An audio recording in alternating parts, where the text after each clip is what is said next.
Paris Olympics లో భారత్ కు గట్టి షాక్. మహిళల రెజ్లింగ్ 50 కిలోల విభాగంలో ఎవరైతే ఈ రోజు ఫైనలిస్ట్ గా ఉన్నటువంటి వినేష్ ఫోగట్ పై అనర్హత వేటు పడింది. ఉన్న బరువు కన్నా 100 గ్రాములు అదనంగా ఉండడం వల్లే వినేష్ ఫోగట్ పై అనర్హత వేటు పడింది.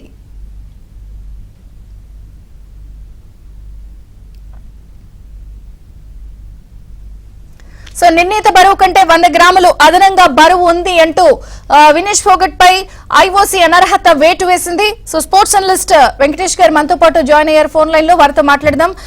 వెంకటేష్ గారు, good afternoon. So Paris Olympics లో ఇది భారత్ కి గట్టి షాక్ కిందే. 50 కిలోల విభాగంలో వినేష్ ఫోగట్ పై అనర్హత వేటు పడింది. అంటే దీని ప్రభావం ఏంటి, ఎలా చూడాలి దీన్ని?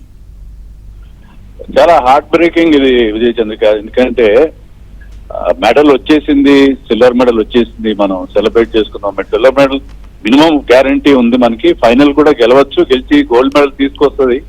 ఎంత బ్రహ్మాండంగా ఫైట్ చేసిందని మనం అనుకున్న టైంలో సడన్ గా ఇది చాలా పెద్ద షాక్. ఎప్పుడు ఒలింపిక్స్ లో మనకి ఎన్నో షాక్స్ ఎదురైనాయి. ఈసారి ఒలింపిక్స్ లో కూడా మనం చాలా ఈవెంట్స్ లో చాలా బాగా పర్ఫామ్ చేసి కూడా 4th ప్లేస్ ఫినిష్ తో కొన్ని మెడల్స్ కోల్పోయాం. బట్ ఇంత షాక్ ఎప్పుడు ఉండదు. ఎందుకంటే పర్ఫార్మెన్స్ అద్భుతంగా చేసి, ముఖ్యంగా 4th టైం ఒలింపిక్ ఛాంపియన్ పైన సుసాకి అని 4th time world champion in fact పైన ఘన విజయం సాధించింది ఆమె. ఎందుకంటే ఎప్పుడు that Susaki never lost a bout in her career. 82 వరుసగా గెలిచింది ఆమె, 82 ఇంటర్నేషనల్ బౌట్స్ అన్ని గెలిచింది. అలాంటి ఒక వరల్డ్ ఛాంపియన్ కి ఫస్ట్ డిఫీట్ ఇచ్చింది మన వినేష్ ఫోగట్. ఆమెకి ఇలాంటి ఒక పరిస్థితి ఎదురు కావడం చాలా చాలా హార్ట్ బ్రేకింగ్. అసలు ఒక రెస్లర్ కెరీర్ కట్టమైపోయింది అనుకున్నారు కదా వెంకటేష్ గారు. అంటే ఆమెడపై విషం చిమ్మారు, వేధింపులకు గురైంది, రోడ్డు మీద ఇడ్చుకెళ్లారు, అయినా పడిలేచిన క్యారెక్టర్ లా వచ్చింది. ప్రధానంగా ఆమెకు ఒక పొయిటిక్ జస్టిస్ అంటారు ఇంగ్లీష్ లో. అట్లా ఆమెకి ఏంటంటే ఆమె ఇన్ని రోజులు ఎంతో కష్టపడి, ఇప్పుడు మ్యాట్ మీద పోరాటం కాదు, చాలా ముందు అవుట్ సైడ్ ద మ్యాట్ కూడా విపరీతంగా అథారిటీస్ తో పోరాడింది.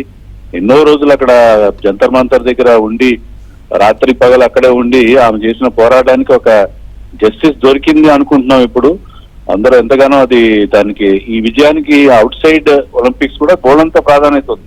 ఇప్పుడు ఉమెన్ ఎదుర్కొన్న హెరాస్మెంట్ అట్ వర్క్ ప్లేసెస్, దానికి సంబంధించి కూడా ఆమెకి ఒక గొప్ప నైతిక విజయంలా భావించాము. అంతా ఉండగలా కావడం అనేది చాలా అన్యాయంగా, చాలా చాలా దారుణంగా అనిపిస్తుంది. ఇక్కడ మనం ఏంటంటే ఆమెకి సపోర్ట్ చేయాలి, అథ్లీట్ కి మనందరూ కూడా సపోర్ట్ చేయాలి. ఆమెను ఎవరు బ్లేమ్ చేయొద్దని చెప్పి మనం అనుకోవాలి. బట్ ఆమె కోచ్లు కానీ ఎవరైతే ఉన్నారో మన ఒలింపిక్ అడ్మినిస్ట్రేటర్స్, సేఫ్టీ మిషన్ గగనారం, వాళ్ళ రెస్పాన్సిబిలిటీ ఖచ్చితంగా ఉంటుంది. ఎందుకంటే ఒక వెయిట్ కేటగిరీలోకి ఎంటర్ అయినప్పుడు ఆమె యాక్చువల్ గా ఒక హయ్యర్ వెయిట్ కేటగిరీ నుంచి లోయర్ వెయిట్ కేటగిరీకి వచ్చింది. సో ఆ వెయిట్ మెయింటైన్ చేయడం చాలా ముఖ్యం. వెయిట్ కేటగిరీ అనేది చాలా ముఖ్యం. సో ఆ వెయిట్ ఆమె మెయింటైన్ చేస్తుందా లేదా అనేది ప్రాపర్ గా మానిటర్ చేయాలి.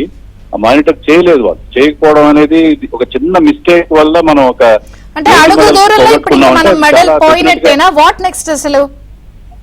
అది ఇప్పుడు మనం చేయగలిగింది ఏం లేదు. ఆల్రెడీ అఫీషియల్ గా అది ముందు చాలా అన్అఫీషియల్ గా వార్తలు వచ్చినాయి. ఇప్పుడు అఫీషియల్లీ ఎందుకంటే వెయిట్ ఎప్పుడైతే ఎక్స్ట్రా వెయిట్ ఉందో దానికి ఇంకా మనం అప్పీల్ చేసుకోవడానికి కూడా లేదు. ఎందుకంటే ఆ వెయిట్ కేటగిరీలో ఆ వెయిట్ లోపల ఉన్న వాళ్ళే ఉండాలి. ఎక్కువ వెయిట్ ఉన్న వాళ్ళు ఉంటే అది ఒక లెవెల్ ప్లేయింగ్ ఫీల్డ్ అవ్వదు. కరెక్ట్ వెయిట్ ఉన్న వాళ్ళే ఉండాలి దాంట్లో. ఆ వెయిట్ కంటే ఎక్కువ ఉంటే అది ఎలా అవుతుంది?